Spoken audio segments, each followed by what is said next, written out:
All right. Hello, everyone. Welcome. Thank you so much for joining us on this Friday. I know we have people from all over the world today, so it may be Friday morning, it may be late Friday evening for you.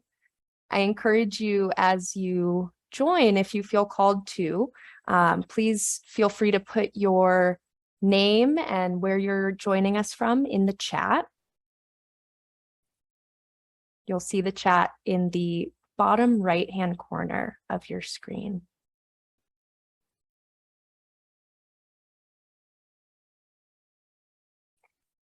Now I'm joining from Denver, so it's 10 o'clock in the morning for me. I'm in Colorado. Where are you based right now, Kate? I am in Virginia, Charlottesville, Virginia, and it is noon here. Okay. All right. Not too far apart. I'm curious if we have any folks joining us from Europe with a larger time difference. Feel free, if you'd like, to put your name and your information in the chat.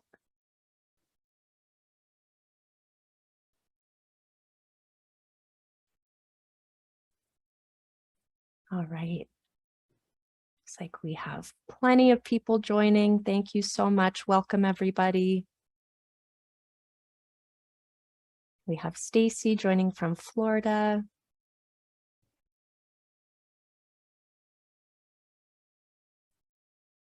And while everyone is joining, I am going to share my screen and bring up just a little bit of an introduction slide for our guest of honor, Kate, and I'll be saying a few words as an introduction as well.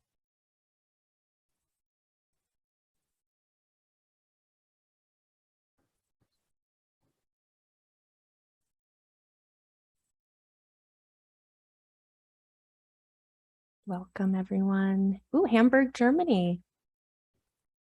And San Diego, Oregon. Julie, I used to live in Portland, and I miss Oregon every day. It's such an amazing state. Much more dry here in Colorado. We don't get that nice, lush green as we do in Oregon.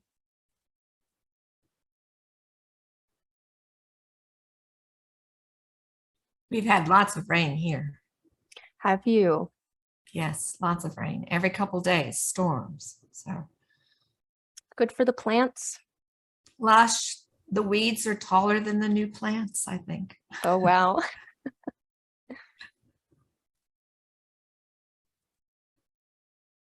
Okay. Hopefully everyone is able to see my screen. We have some information about Kate pulled up here, and I know we're still joining, people are trickling in, but we want to be very mindful of your time today, and as we only have an hour together, I thought we could jump right in. So again, thank you everybody for being here. I know it's a Friday, it's a busy day, we're all getting ready for our weekends, but so appreciate you taking the time to be here. And again, as we're waiting, encourage you to type your name, profession, location, maybe something you're hoping to get out of the session today in the chat.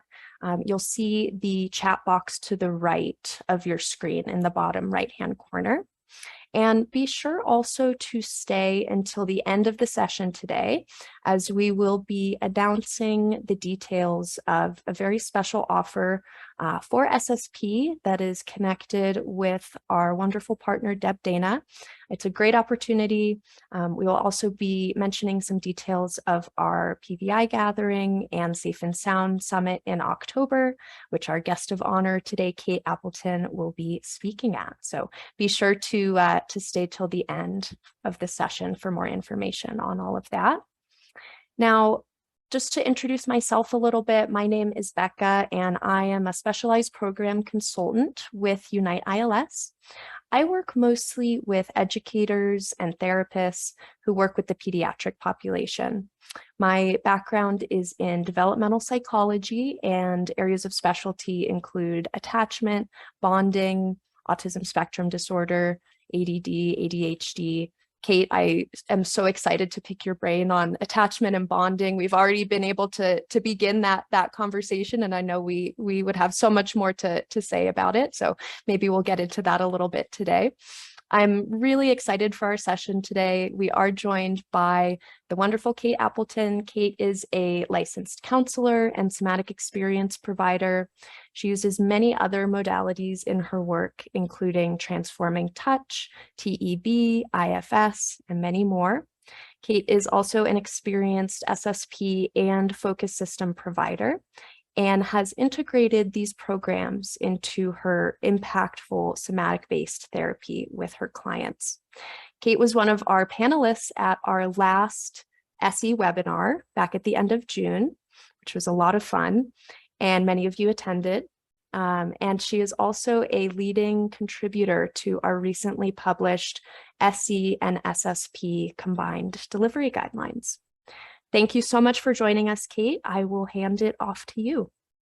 Thank you. It's good to be here. I'm enjoying having an opportunity to talk about new ways to be creative with how we integrate things into clinical practice. My voice may sound a little rough because I'm recovering from COVID. It's been 2 weeks. And it's that leftover thing that happens to us when we get that virus. So I may cough a little just so that you know what's up with that. I'm excited to talk about ways to be creative and how we do this in a clinical practice, especially those of us who are doing more and more of SE and maybe don't know for sure how to incorporate new tools that are bottom-up tools. So amazing. So excited to hear about all of those topics and so much more. And as we have this slide pulled up now, I think all of our listeners and me would just love so much to hear a little more about your background, Kate. Anything that you'd like to share with us, maybe a bit about how you got started with SE, got started with SSP. I will hand it off to you. all right. Well, first of all, my practice is a little bit outside the box, at least at this point. I'm in my late 60s, hard to believe at this point. And I have gone through all kinds of incarnations in my life. I've been an art teacher, a dance instructor. My goodness, I was a special ed teacher for a long time. I have a master's in special ed, and then a master's in counseling, and then all the add-ons of creative modalities. And I got curious. I'm trying to think. I started SE, so body-based somatics, back in 2014. And then by 2018, SSP started to pop up, and I heard more about it. I supervised state folks for licensure to be a licensed professional counselor. And one of my interns got the training and she wanted to do it. And as I was supervising her, I got to watch and see what happens. That was my introduction to it. I went ahead and got the training and began to use it. My population at that time was predominantly families, children, and adolescents. I ran several adolescent groups. I worked with some adults, I would say more family-based programs. So anytime someone came, even an adult would come and see me for anxiety or depression, I immediately would ask about their family. Now, that family might be a cat, and they may be estranged from the rest of their family. And my lens is there's a family there. There's someone there. And if there isn't, then we certainly need to increase reciprocity and some kind of connection to co-regulation. So my lens is to look at where is the family? And if the only family that exists is internally, then I want to begin there. So SE and SSP began to be my tools. Then I went ahead and got further training for TEB, which is transforming touch. It's using even more emphasis on early developmental pieces of trauma rather than just shock trauma. It's then incorporating more, looking at developmental trauma. And most of my professional life has worked with a population where trauma was the base, where there was such dysregulation to the system that the system didn't know how to settle.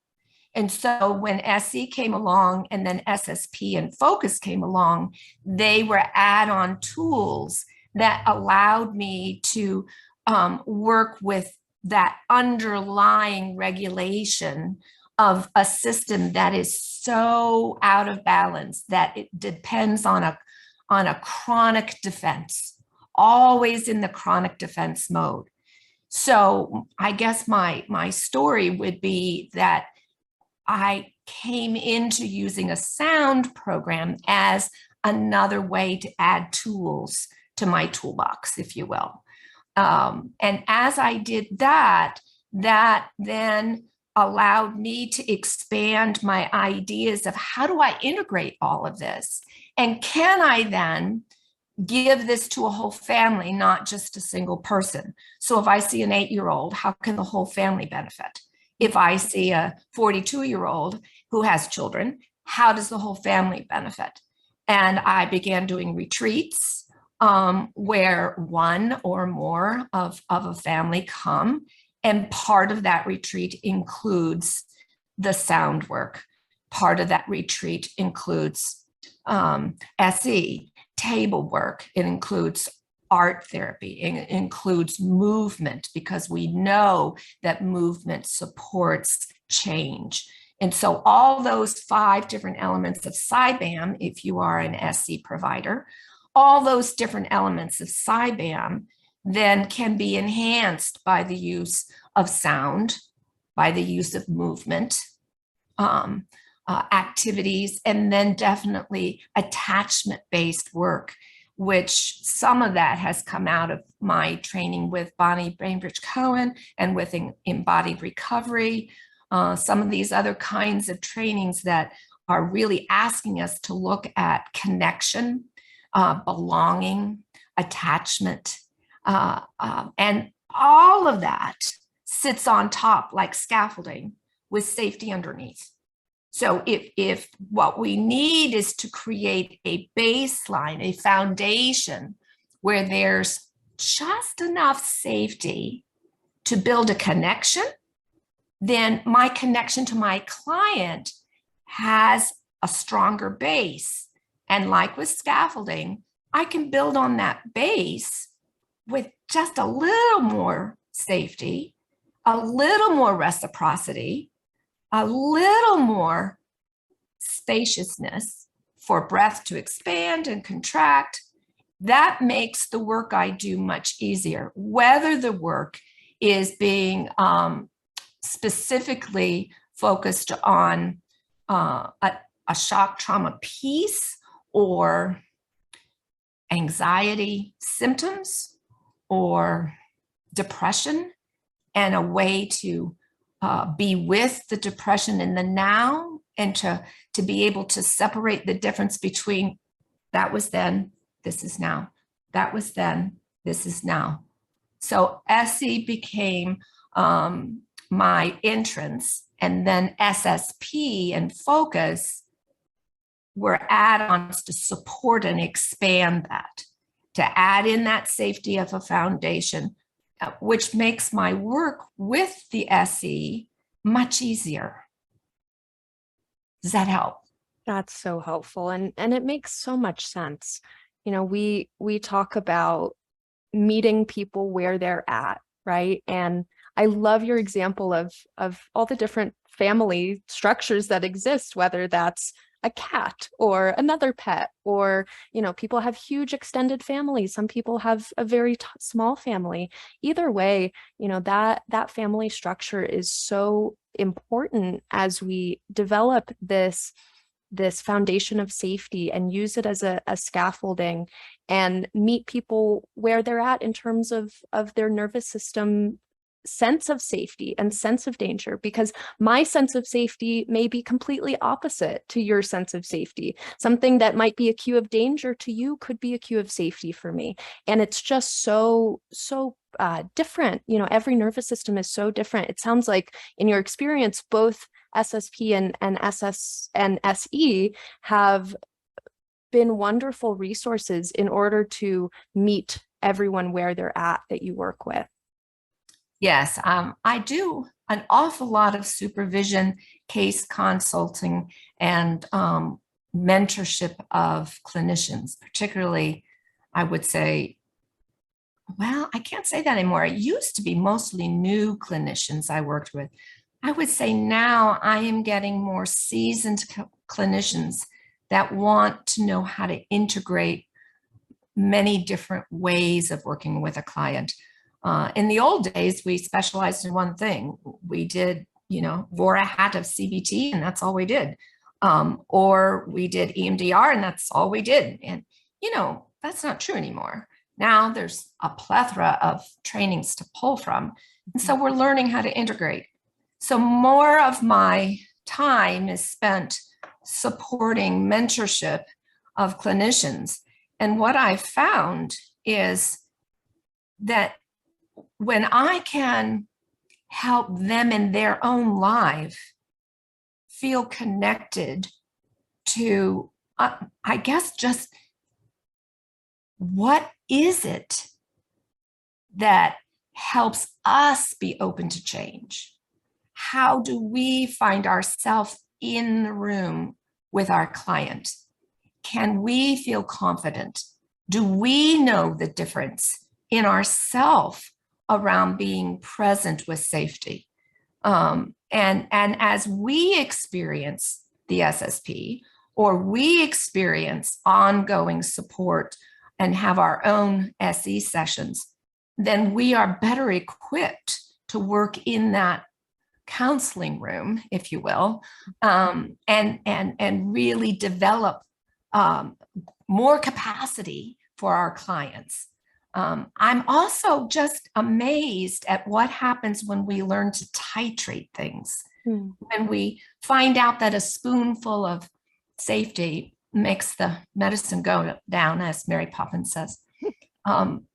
It is you don't want to give too much, because if someone has never had safety, if someone comes in with developmental trauma and they don't tell you that right away, and then you go thinking you're going to offer them something, and we'll just jump right in and have a half an hour of listening, and whoa, in 5 minutes, they're like melting down. Well, we've got to know what to do in those instances. And so my sense is, as we learn the importance of titration, as we learn the gift of what we're giving somebody, the ability to really see in action what happens as their system connects to us. And in that connection, it settles. Then they can actually take in a little more. And as they take in a little bit more, just a little bit, a spoonful at a time, their system learns how to be with someone and settle. And that makes everything else that gets layered on top of that much easier.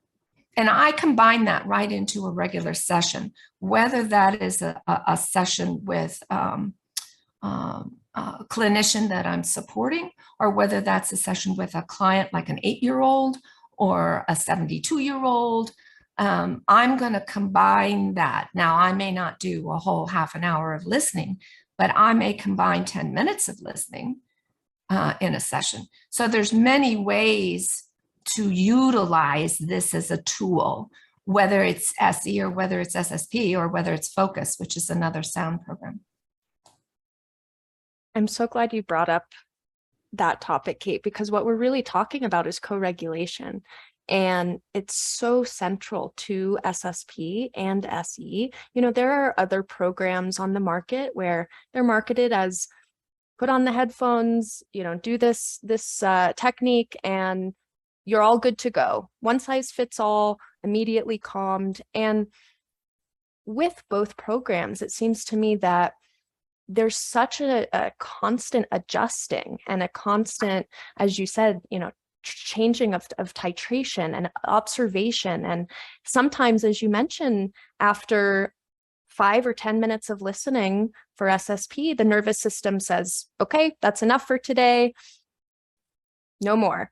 And we want to respect that. We want to pause or even stop the session entirely and really gently support the nervous system as it goes through pretty dramatic shifts back towards safety. And so what I hear you saying is that whether you're working with a client or with that mentorship that is so central to what you do, it's really a feedback loop of nervous system to nervous system. We have our technology these days allows us to connect virtually, face to face. Of course, it's no replacement for being in the same room with each other. But even through something like a Zoom call, my nervous system is talking with your nervous system, and it creates such a beautiful loop, a feedback loop. And it seems that co-regulation and that loop has been really important as you use both of these programs with your community. Yes, I'd love to share an example. It's one of my favorite stories. So I seem to have a run on 8-year-old boys. Now at this point, many of them are 10 and 12 years old now. But there for a while, I had a ton of 8-year-old boys. I love 8-year-old boys. They're adorable. So this one little boy, I don't think he was 8 by the time COVID started. He probably was more like 10. Anyway, when COVID hit and we had to go online, which is very difficult, by the way, to work with an 8 to 10-year-old boy online. And this is a boy who really struggled. I mean, he punched a teacher and she threw across the room. I mean, he's strong. And he's also adorable. The first online session, and I was doing SE, and he said, "Oh, Miss Catherine," which is what he called me. "Miss Catherine, are we going to do table?" And I'm thinking, how am I going to do this on Zoom? And I said, "Yes, can you find a spot?" And he said, "I know just what to do." So he said, "Come on, Mom, we have to go to your bedroom." She had the ironing board up. He took the laptop, put it on the ironing board upside down. He got under the ironing board, laid down, and he said, "Can you see me?" And I said, "Yes, I can see you." And he said, "Okay, Mom, you have to leave." So she left the room. And I said, "Well,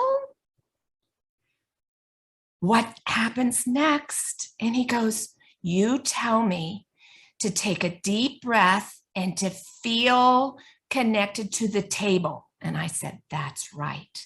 And he took a deep breath and he relaxed onto the floor. I said, "Now find your shoulders. Feel your hip bones. Can you feel your back against the table?" And he giggled. He goes, "It's not really a table, Miss Catherine, it's the floor." And I said, "Can you feel it?" And he said, "Yes." And I said, "What's it feel like?" He said, "It's hard. It's not as good as your table." And I said, "And?" He said, "Keep telling me what's next, Miss Catherine." And I said, "What's next?" He said, "You tell me to take a deep breath and to let it out slowly. And then you come and you put your hand under my kidney. And I can't wait." And I'm thinking to myself, how am I going to do this? And I did just walk him through it. And he was great. And then the next time, since we had already begun doing some SSP, we added in the listening. Again, when he was done, he said, "Oh, I feel so much better. I feel so much better. Can you come and see me at 8 o'clock tonight when I have to go to bed?" We could do it, and I could lay under the ironing board, and it would be so much better. I was amazed that it worked. I was amazed. So that's SE, one way of doing SE. And then the sound can be added And activities can be done where he can do crossover activities. We could play, we played patty cake online, and he's listening and I'm following him, and it's embedded in the session, and it worked. I mean, he learned how to recognize when his body was out of balance, and he knew how to pause, and he knew how to get help when he needed it. And within a year, we saw somebody who could regulate much better in the classroom. So that's an example. What a beautiful story. I'm tearing up a little bit, honestly, because it occurs to me that these strategies that you're sharing with this boy or the other kiddos you work with, ideally they're going to carry those strategies with them the rest of their lives and hopefully be more regulated for decades to come. And you setting that work in motion at such a young age is so powerful. Thank you for sharing. Those stories just help bring what we're talking about to life. So keep them coming. I know I'm not the only one who loves those case stories or those case examples. And what we're speaking about too is this idea of homeostasis, right? Yes. Having this young boy be able to tune into his body and hopefully learn to trust his own body to regulate him and to set him up for success out in the world as he connects with himself and others. So I'd love to dig into this concept of homeostasis even a little bit more. From my understanding, SSP and SE have this shared foundational understanding and respect for the nervous system's ability to guide us back to homeostasis, back to regulation. I would love to hear from you, Kate, what your experience has been on that topic and how you use both tools to help guide or shepherd the folks you work with back to that state of balance and homeostasis. Well, part of what you're talking about is interoception. And in the beginning, it takes a little while to help the client learn how to do that, particularly if there's a chronic state of distress. I had an 18-year-old come in with an accident from a horse, and she had lacerations to her liver and broken ribs. And really the trauma was less about the horse and more about going to the hospital because it was COVID and her parents weren't allowed to be there. And so when we began our work, it was, could she even tolerate to let her attention be directed to how she's feeling inside? So interoception is how we perceive our insides. And that might be hot or cold. A little boy would say, it feels like they're racing cars going up and down my legs on the insides. She couldn't identify anything in the beginning. She didn't really feel safe enough to go in there and feel. And so as we're working with a client and we're wanting to bring them home, as Deb Dana would say, land them back at home base, which is that ventral vagal, able to kind of communicate. As we're doing that, sometimes we want to actually have some movement and activity to create enough of a diversion on the one hand so that the body isn't going in direct to the safety, but that it's coming in on the side. So I have a 23-year-old with OCD, and he did 2 rounds of SSP. The first round, not a lot happened. We waited 6 weeks for integration. We did another round of SSP. And around the 3rd hour, he came in and said, and he washes his hands 13 times a day, anywhere from 10 to 13 times a day. And he said, I noticed I had to wash my hands. And I'm like, you do that 12 to 13 times a day. So I'm listening. And he said, yeah, I noticed it. And I said, what did you do? He said, I washed my hands. I said, what happened next? He said, well, I noticed I wanted to go wash my hands. And I said, what did you do? He said, I looked at my hands and I don't think they needed it. I said, what did you do? He said, I went and washed my hands. And I said, then what happened next? He said, well, the next day I noticed that I had this impulse to go wash my hands. And I paused and I realized I didn't have to. And so I didn't go. Now that, for a 23-year-old, is amazing. Is amazing. Is amazing, folks. Like, I still have chills thinking about it, really, because I've known him since he was in 8th grade. And does he still wash his hands? Yes, he still does some of this, but not as often and with awareness. So that's bringing someone back to homeostasis. It does not always happen right away. The girl that had the injury with the horse, it took 6 months before she was able to not dissociate just lying down on the table, because she lay on the table and she was back in the ER. Yeah, we had to do a lot sitting up. Most of the SE work I did sitting up. The sound work I did standing up, moving in the room, or sitting on a ball or my wobble stools. I have these wonderful wobble stools. But movement helped her, because otherwise she would dissociate in stillness. So it depends on the complexity of who's coming in the room. But the more options you have, the larger the bag of Mary Poppins, the more you can pull out of it, and the more you can support your client with. And I see SSP and SE both as ways to help build foundations of regulation. It's the word that I like to use a lot. But in that regulation, it opens up the door for connection, for belonging, and for attachment. And we don't talk about those as much in SE, maybe, at least not back in the day. I think the new SE training is including more about attachment. But SE originally was designed more as a shock trauma treatment than it is today. Now, they're really expanding and applying it to developmental trauma and to other types of things that walk into our room.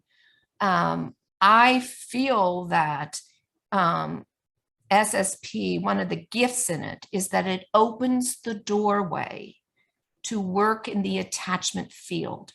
It creates the possibility of the wanting to be connected. Now, that's sweet, guys. That's like sweet. It just awakens the wanting to be connected. And in some folks, they haven't wanted to. Without the wanting, we're not going to reach. Yes. And without the reach, we're not going to find the safety.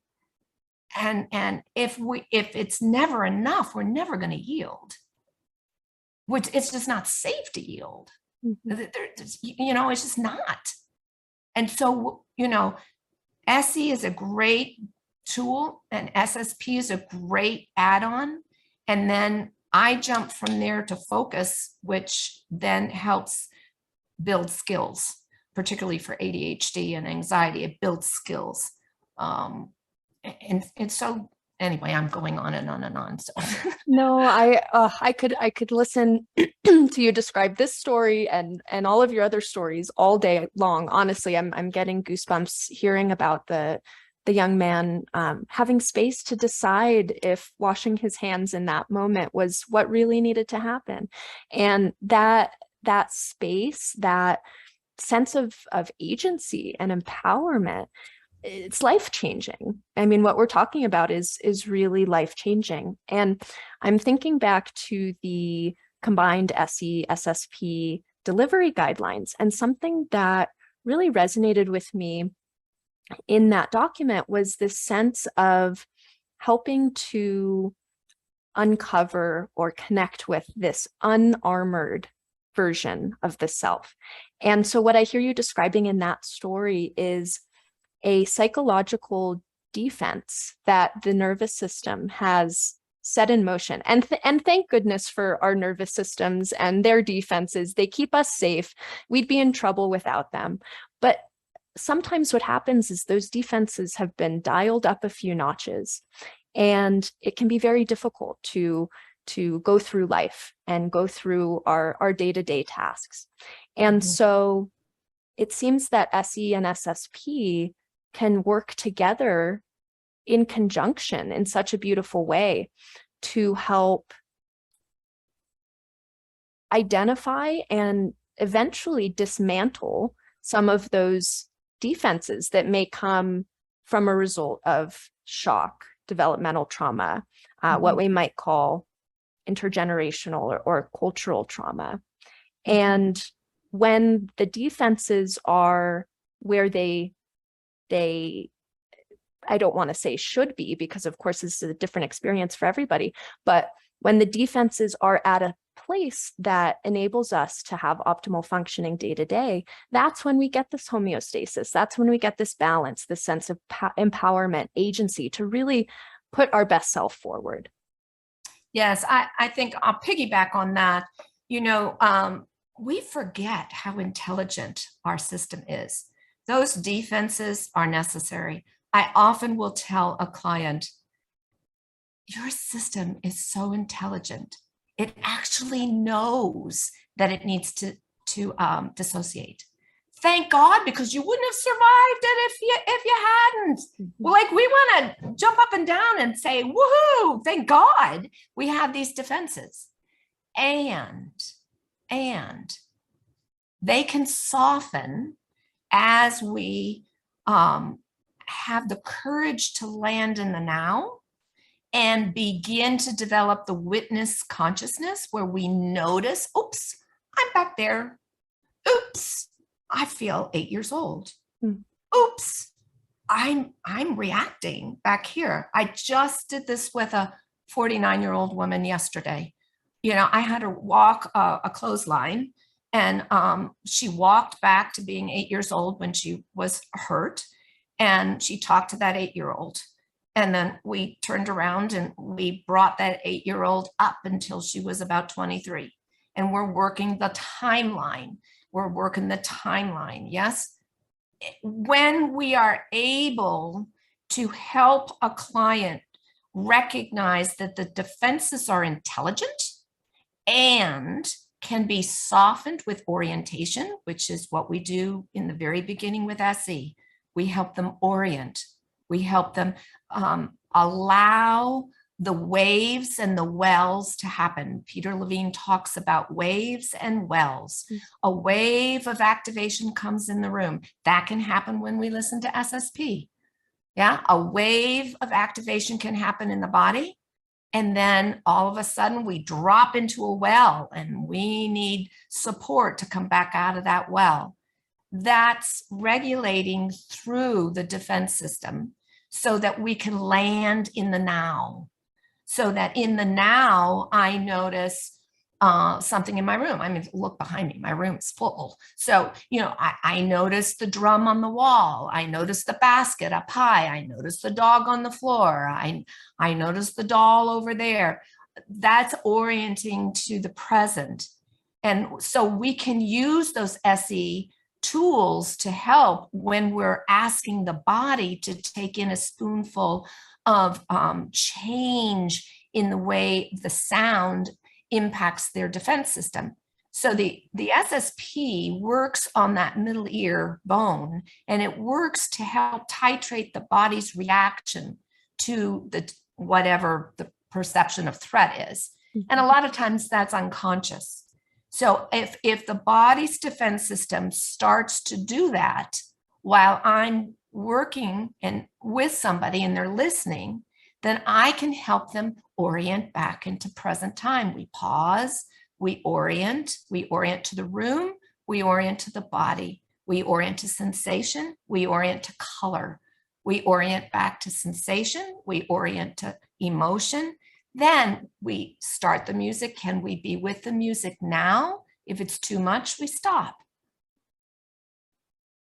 Does that make sense? That's so beautiful. Yes, absolutely. I really am connecting with what you're saying, and being able to connect with the present moment and just pause, right? We're talking about space and pausing and observing and noticing. It's so easy for our thoughts or our anxieties to just run away from us, and pausing and learning how to tune in to our bodies, which hopefully eventually become our sense of home, and also our immediate environment. That is so beautiful. And as we're talking a lot about working with younger kids and adolescents and teens, how special to learn how to do that at a younger age, and again, you know, carry some of those skills for the rest of their lives. That's absolutely beautiful.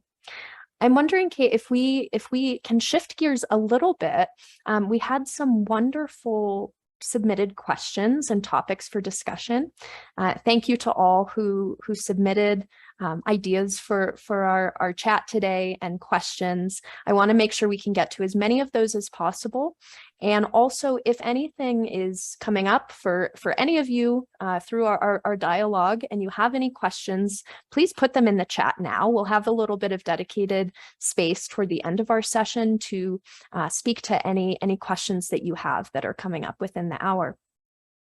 So to start off, Kate, we got a question about potential contraindications or side effects with combining SE and SSP. And I'm wondering, I might frame it in a different way, or another way rather.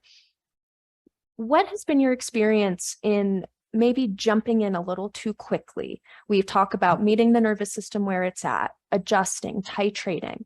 Maybe you can share a story or an experience where it was really helpful to dial it back a bit and go slower and be more gentle. I'll hand it off to you. Sure, sure.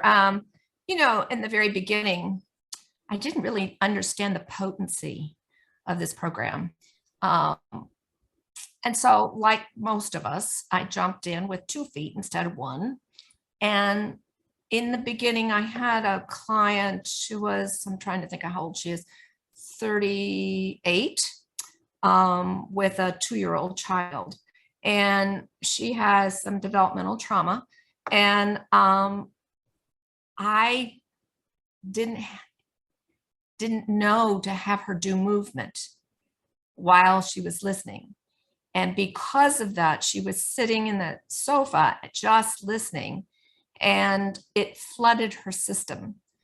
And the other piece is that she didn't, you know, I had been seeing her a while. This was not a brand new client. I had seen her for maybe 4 months when I decided to introduce the SSP. So I didn't know the extent of her early childhood trauma, because she just didn't tell me, which often happens to us. And I watched her and thought everything was fine. In other words, my tracking did not tell me that she was dissociating. She looked like she was okay. She went home and had a terrible 24 hours. I mean, terrible. She was angry. She was upset. She had nightmares. Oof. And we didn't even listen to a whole 30 minutes. We only listened to, I don't remember, maybe 12 minutes, which might be 2 songs. And so what that told me was to slow down. And we slowed down. We did that first round, and I didn't see a lot of change. And again, this is in the very beginning of me trying to learn how to apply this. We waited 6 weeks, and then, or maybe it was 8 weeks really. And then she came to me and she said, you know, I'd like to try that sound thing again. I don't think I was able to take it in. I think something in my defense system said no and wouldn't let me take it in. And I said, well, you know, let's try. We'll go slow. And this time she was able to take it in. She still had reactivity. We went slow. She still had moments of tears. What was different the second time was that she was able to talk about what came up. She had more agency to be with it. Now, was that because we had time and developed our connection in those 8 weeks?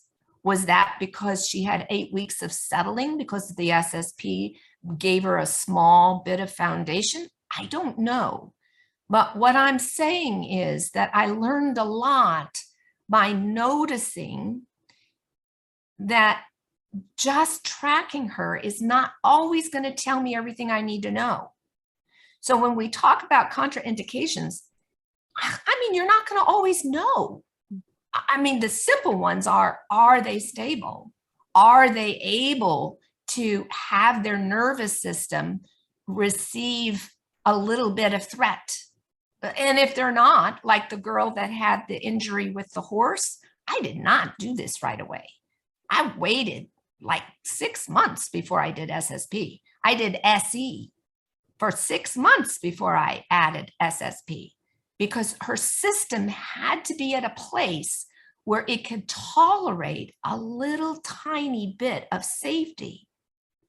And that is not always the case if the defenses are high. Mm-hmm. So if you can't see when you're tracking, if you don't see anything, then what I learned is I give them a tracking sheet. I want to know what happens an hour later, what happens the end of that day, how did you sleep, what were your dreams like, what happened in your relationships the next 3 days. Email me, text me. We are going to talk 3 days later. And it doesn't have to be long, but what that does is that provides enough feedback for me to know, how is this doing? Now, you mentioned contraindications, and for me, we have to know that the body is stable enough that it can handle being rocked around a little bit. And until I have established that safety in the room with my client, I'm not going to add something that's going to stimulate and arouse them. And so, if we'll say somebody who is actively having trouble with bipolar or who has active hallucinations, this would not be good for them. I mean, I think you really want to read your client before you enter into anything, whether that's EMDR or whether that's SSP. Mm-hmm. Absolutely. I completely agree. And we're talking about, in some cases, bringing repressed, suppressed memories, traumas up to the surface. And that could be on a completely subconscious level. We don't know what's going to come up. We hope we've created a container of safety and strategies are at play that can help process anything that comes up. But people sometimes have really surprising reactions that we don't expect, they don't expect.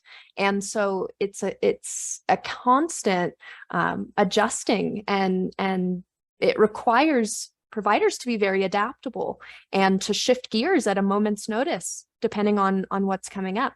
And I want to be sure to mention too, that something our company has really zoomed in on is this idea of assessments for SSP specifically. And these are a series of formal, informal resources that are meant to be shared with clients and help get a more complete story as to what their background is, what their experience is. And these are things like body perception questionnaire, generalized anxiety disorder scale, PTSD checklist, all these things that give us information as to what kind of titration and what kind of adjustments will best serve that client and their nervous system. I agree. And I use a lot of those because so many clients don't tell me about these because they don't think about it. Right. Particularly the one around the sensory system. For instance, the woman that I was telling you about a few minutes ago, she hadn't told me, and I didn't know to use those assessments in the very beginning, that she was very sensitive to light, that she couldn't go into a Walmart store, period. Well, if I had known that, I probably wouldn't have offered the SSP right away. I would have taken even more time to create enough sensory safety in the room. Now, as a clinician, we're taught to do that through talking. Yes. And with SE, we do some proximity, but, often we don't think about the senses. How do we create safety in the sensory world? So I might say, can you find your back against the chair? Now, if the client goes, no, I'm not putting my back against anything, I'm holding myself forward, that says a lot to me. Oh, their safety and their supports are internal. There's not a lot of capacity to lean into support. Yes. So all these tools can be available to help us assess, are they ready?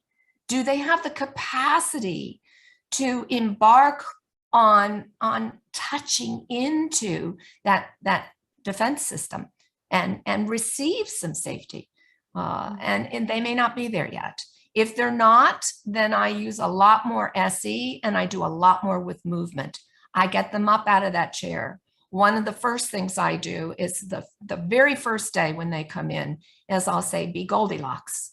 And of course, everybody wants to sit in the sofa. Well, if you could see my room, I have several chairs and a sofa and lots of wobble stools. And I'll say, so do you think Goldilocks only sat on the sofa? No, she tried out the chairs. And they are very hesitant. The ones that do grow much faster, because I will say every time they come, new chair today. What part of you is arriving in that chair? Because the part of you that arrives in the great big Papa chair is different than the one that arrives in the rocking chair. And it's very different than the one that sits on the left or the one that sits on the right of the sofa. Right. Who is arriving today? What part are you bringing here today? And so that can be a way to build in that capacity to check, can they handle? Can they handle going to the edge and dipping a toe in? Because if they have to sit in the right-hand side of the sofa every time, and they sit like this, they are not ready for SSP yet. They need more time. That is fascinating. To go back to the spoonful of safety, Mary Poppins analogy, it's occurring to me that some clients may benefit from a teaspoon of safety or a half a teaspoon or a quarter teaspoon, whatever small dose, small strategy to gauge where they're at. I love that. It gives, these creative strategies and solutions give us just so much more information, as you're describing, into what state somebody is in and what version of that state is coming into the session that day. Now, to continue on this topic a little more, on the idea of sensory system and sensory sensitivities, we had a question come in through the chat from Kat regarding misophonia. And I'm wondering, Kate, if you have worked with folks with misophonia, hyperacusis, other sound sensitivities, and you mentioned the light sensitivity, maybe you can speak a bit more on that, into how both of these programs have helped those people. Yes. In fact, that woman that said she couldn't go into Walmart, she, of course, also had trouble with sound. And I do. And so when I went through SSP myself, I had to really titrate the volume, and I needed some movement. I needed to be sure my eyes were open, and I had to pause a bit to orient to time and space, because I could get swept up into the sound, and the sound could actually hurt. I remember my left ear itched really badly. And it felt like it was a tinny sound in the left ear. And so I learned myself how to kind of manage that. Some people with sound sensitivities, we need to go slow.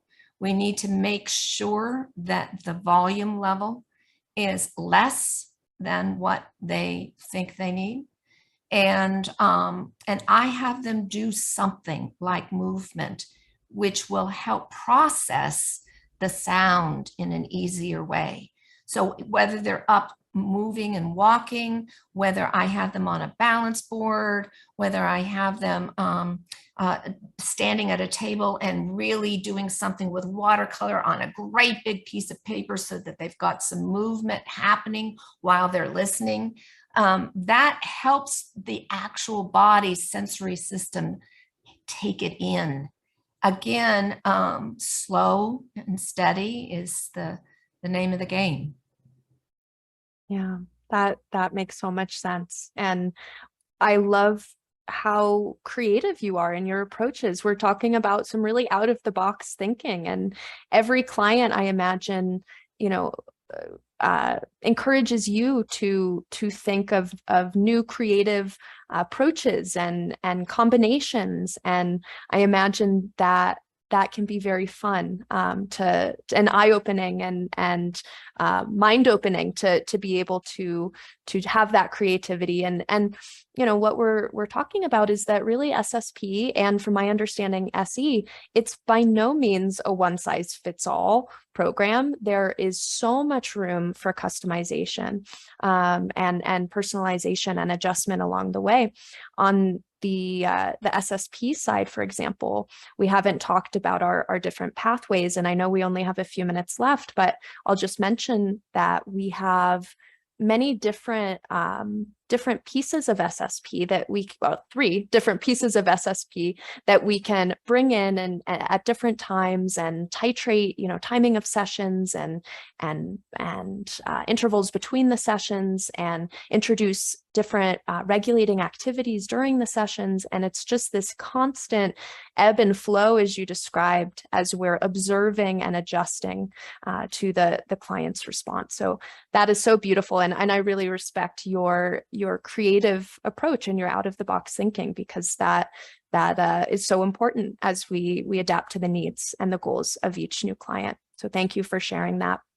Now, this hour has flown by. I could talk to you for many more hours, but in order to respect everybody's time, I want to be sure that we have a couple minutes to talk about some really exciting events that are on offer and happening within the next couple of months. So to start off, I would love to say a few quick words about our SE homepage on our website. I will be putting this link into the chat. This page includes a downloadable excerpt of our newly published SE SSP combined delivery guidelines, which, as we mentioned, Kate was a leading contributor for that. And it's a really good home base to learn more about what we've talked about today. Combining SE and SSP, and it is a really good resource for learning more. I'll post this link in the chat here, and then also you'll be all receiving an email at the start of next week with this link to this page, so you'll have that for reference. What I have pulled up on my screen is the details of our special offer with our wonderful Deb Dana. Works very closely with our company, and through the end of July, so a little over a week left to take advantage of this.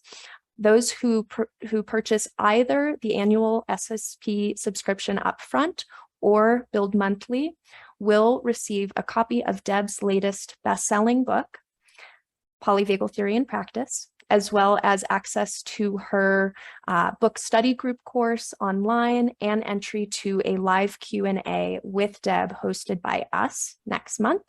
So again, look for follow-up email beginning of next week with details about this offer and information about how to get in touch with our team to explore how our tools can help your clients lead more regulated and resilient lives. I'm aware that our attendees today are probably at all different places in their journey. Some may be current SSP providers, currently using SE. Some may be at the very start and just really absorbing information. So through this email I'll be sending next week, you'll also see the opportunity to connect with a team member to get any answers to questions we didn't have time for today. Myself and my team are here to help, and we really want to work with you to craft a custom solution that works for your practice and the folks you work with. And then finally, I want to be sure to mention again that Kate and actually our wonderful Kelly Bynes, who many of you know, will be speaking together at the PVI Gathering and Unyte Safe and Sound Summit in October. These events will also feature Dr. Porges, Deb Dana, and other big names in the polyvagal sphere. And registration information will be included in the follow-up email as well. So keep an eye out for that. I want to thank you once again, Kate, for your insights and sharing today. So appreciate you being with us. And thank you to all of you for taking some time out of your Friday. I hope you all have absolutely wonderful weekends and you take care.